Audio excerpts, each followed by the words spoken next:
Maligne Lake camping is the best way to see Spirit Island in Canada. Spirit Island, one of the most popular sites in Jasper National Park, is routinely included on lists of the most photographed places in Canada. Tourists from all over the globe visit Canada to view this little island. It's difficult to blame them when set against a background of blue sea and encircled by enormous glacier-capped mountains.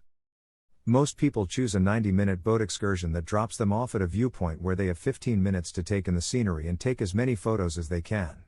We immediately discovered that not only was this an Alberta bucket list item, but that the most zen way to experience this world-class scenery would be to visit Maligne Lake as a canoe camping trip.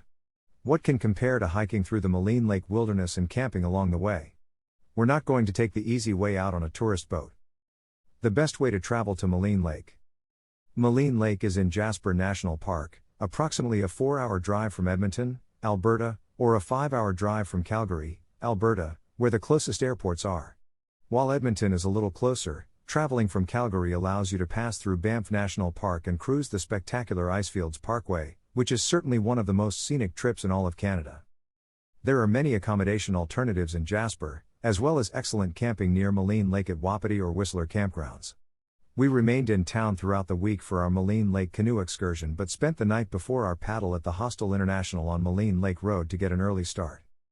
Driving from Jasper to Maligne Lake takes around an hour and 15 minutes through the Maligne Lake route, which has some spectacular vistas, so you may want to leave additional time to drive the road in order to stop and snap photographs.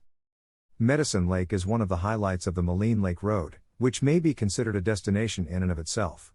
The lake is formed in the spring by glacial runoff from the Maligne River, and it drains down a number of subterranean tunnels in the autumn, to the point that the whole lake may dissolve into a mudflat. On this particular day, we were fortunate to capture a beautiful reflection in Medicine Lake's quiet morning waters. Greater than read, is traveling a hobby? The ultimate guide to an exciting way of life. Greater than learn about the downsides of traveling as a hobby. Spirit Island's history. According to Indigenous legend, the island was a meeting place for two star-crossed lovers, with one lover waiting for the other until he died, leaving his ghost behind.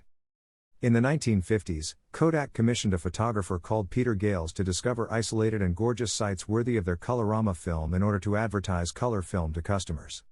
This little island was photographed by Peter Gales and became part of Kodak's Colorama enormous 18 by 60 display at Grand Central Station. The site has encouraged many people to visit Jasper and Spirit Island, making it one of the most photographed vistas in the Canadian Rockies. Nowadays, the island is featured in Travel Alberta's Remember to Breathe campaigns and is used to promote the Canadian Rockies on a global scale. So, with our destination in mind, we completed our research, made our preparations, and tied a canoe to our ancient but trusty two-door 2003 Monte Carlo. We may have received a few odd stares on our way up to Jasper National Park. Canoeing or cruising to Spirit Island. We're sorry to bust your bubble, but Spirit Island isn't even an island. The appropriate phrase would be a peninsula, but I suppose Kodak's advertising strategists didn't think Spirit Peninsula sounded as good. They're most likely correct. If you're paddling by, you could easily miss Spirit Island if you don't know what you're looking for but viewed from the right angle, and there is a viewing platform for the tour boats, so don't worry, you won't miss it. It's a sight to behold and you can see why it's one of the most photographed locations in the Canadian Rockies. This is an experience that anyone who goes ahead with Maligne Lake camping should experience. If you choose one of the boat trips, you'll only get 15 minutes on the island to take photos before being escorted back to the boat. Those of us who go to the island on our own may take our time and enjoy the scenery. Unfortunately, there is no camping on Spirit Island, however the Fisherman's Bay Backcountry campsite is just a short paddle away. Cruise boat on Maligne Lake. There are 3 backcountry campsites throughout the lake's length. Each site must be reserved in advance with Parks Canada, and owing to the popularity of the region, vacations are restricted to 6 nights, with 2 nights at each campsite. Reservations for Maligne Lake camping are available on the Parks Canada website. See the link below. Campground at Hidden Cove. Hidden Cove, located just 3.5 kilometers from the lake's entrance, is Jasper's newest campsite and is intended to be a starting, family-friendly location. We didn't stay here, but we did check it out and, although it was a little windy, it would be a nice site to take the family or for a mild start to wilderness kayaking.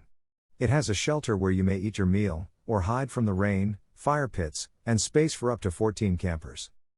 If you want to spend the night, stay on the right side of the lake since it is concealed in a cove, guess where they got their name, and would be simple to paddle by. Keep a watch out for osprey, mergansers, and loons, who all nest nearby. Campground at Fisherman's Bay. Most people spend their first night camping on Maligne Lake here, a 14-kilometer paddle from the pier. Despite a late start and a headwind, we arrived in one day, with plenty of time to set up our tent and prepare supper before the dark. While a bit more rustic than Hidden Cove, it's a terrific backcountry camping with views of Mount Charlton, Samson Peak, and Maligne Mountain, as well as campsites directly on the lake. Fisherman's Bay Campground, Maligne Lake. It's not a horrible campground. Fisherman's Bay is just a few kilometers from Spirit Island, so if you arrive early and have the energy, you may perhaps add a journey to the island and back. Backcountry Campground Coronet Creek. This is the last stop on the line. This campground is located at the end of the lake and is only accessible by a 23-kilometer paddle from the pier or a 9-kilometer paddle from Fisherman's Bay. It is peaceful and in a stunning location. There are 6 campsites, and, like Fisherman's Bay, they are well equipped with fire pits, picnic tables, bear-proof lockers, and pit toilets. Keep an eye out for the local harlequin ducks who spend the summer near the campsite, they're quite adorable.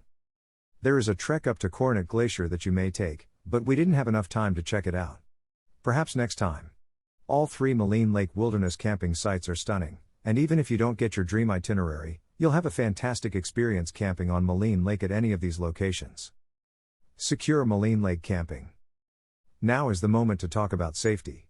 Maligne Lake is a beautiful place to canoe or kayak, but in the highlands, the weather may change fast, and aid is not readily available, so you must be prepared to take care of yourself.